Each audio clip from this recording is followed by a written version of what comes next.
What's up, people? Assalamu alaikum wa rahmatullahi wa barakatuh. Welcome back to this podcast, the apparent podcast, but there's no guests. It's just me always sat in this chair talking. Sorry, I've got to say, it's not good enough in it, but we're going to keep going and hopefully get some guests on. I keep saying this, but inshallah, just pray, make dua for me. By the way, I look absolutely rough today, so I'm actually wearing my hood. Yeah, I might go for a hooded look. Hope I don't look like an idiot, I can't see the camera. Anyway, I wanted to go through a video today. It's a new series that Dr Shadee Elmasry has started. The series is titled Debunking Madhab Myths. So, Madhab being a school of thought in Islam. Obviously being a Sunni, there's four madhabs. The Shafi'is, the Hanafis, the Hanbalis and the Malikis. And, you know, pick your choice, basically. And well, it depends, innit? I don't know how it works, to be fair. Well, I do know how it works, but I don't at the same time. But I'm just trying to, I don't want to say anything dumb in it, but ignore me, sorry. So there's four madhabs in the Sunni Islam, yeah? Pick one, stick to one, and you'll be fine. That's basically the gist of it. But this video by Dr Shadee Elmasry is quite important. It is literally called "What is a Madhab?" because people get confused. People don't really understand the meaning of a madhab, especially for someone who's not on that path of knowledge. You gotta give respect to those who are on that path and kind of, you know, follow in their footsteps in order to achieve the best possible way to follow the sunnah of the Prophet sallallahu alaihi wasallam, because that is the main goal end of the day. So we're going to go into this video. Please guys, don't mind my mic, I know it's not great. Basically I had two little earpieces, right, which were perfect because you couldn't even see me reacting to videos, and I was there listening to it and like the audio was perfect, but I don't know what happened, but they just got lost. I don't know how. It's weird because I've got the case, you know, the Bluetooth kind of earphones you get, and you flip it open like AirPods, and you get to pull them out. I flipped it open one time in the gym, thinking, okay, they're gonna be here, and they're just not there, which makes absolutely no sense at all. I don't know where they've gone, and unfortunately they have gone, and I'll never see them again. So yeah, we're gonna react to this video now, inshallah. And there are a lot of Muslims themselves who are now starting to answer questions, learn their deen. And we here at Safina Society have produced a platform called ArcView for this purpose exactly. We want to absorb and all those Muslims who are studying their religion for the first time.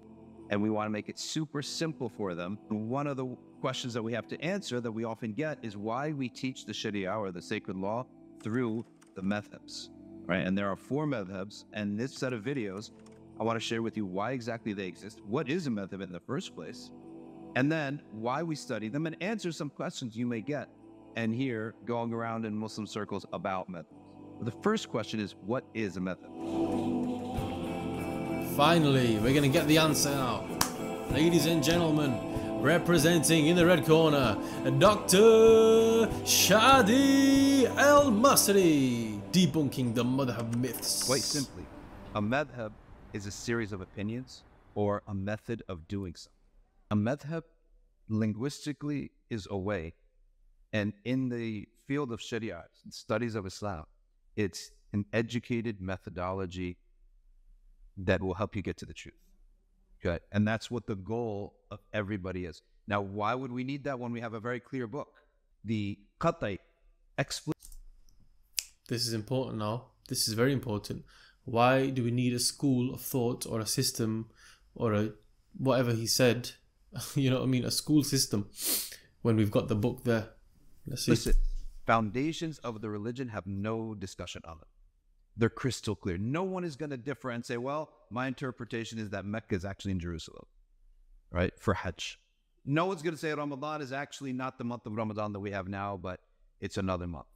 So the foundations, no one should, when people say the Sahaba did things differently, they worry. No, the foundations are set. These are the explicit verses that cannot be differed upon. Yeah. But on the inexplicit verses, where you need to think and you need to show how something is done.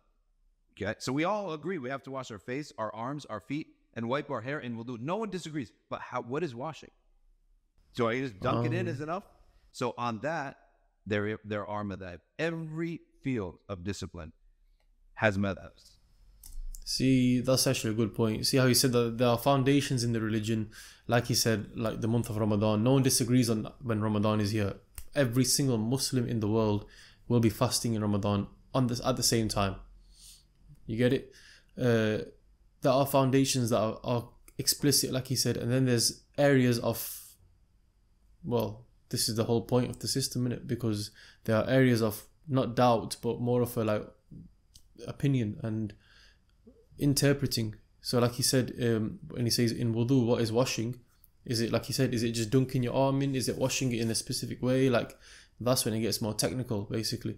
And that is when school systems, I keep saying school systems, sorry, it sounds like it's just a weird way to say it. That's when systems without the school are needed to interpret and, you know, better understand it. Insofar as something is up for discussion, you have schools of thought.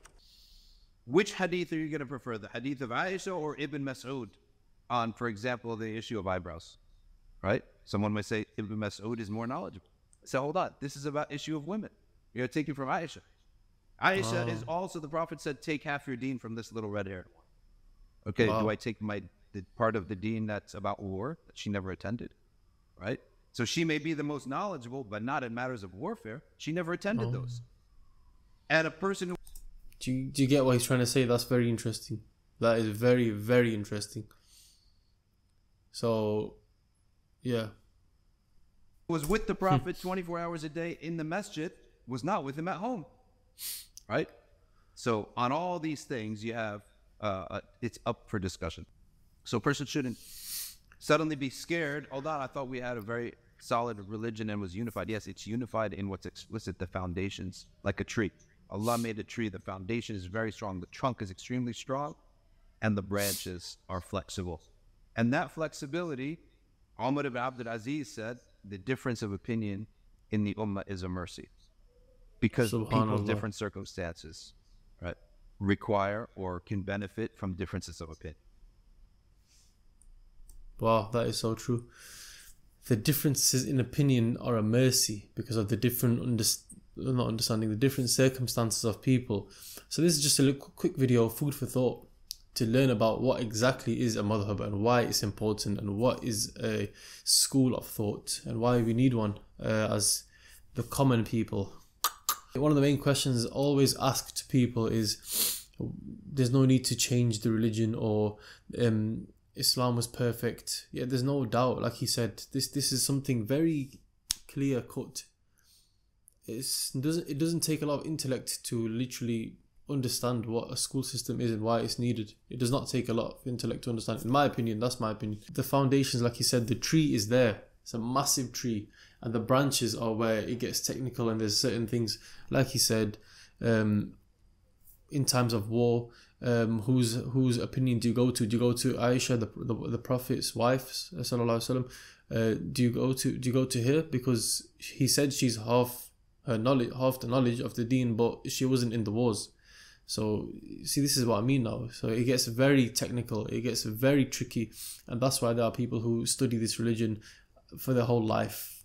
Like, it's not like some part-time course like Mr. Hamza here. You can't jump on a course and think that can start talking nonsense, because you can't.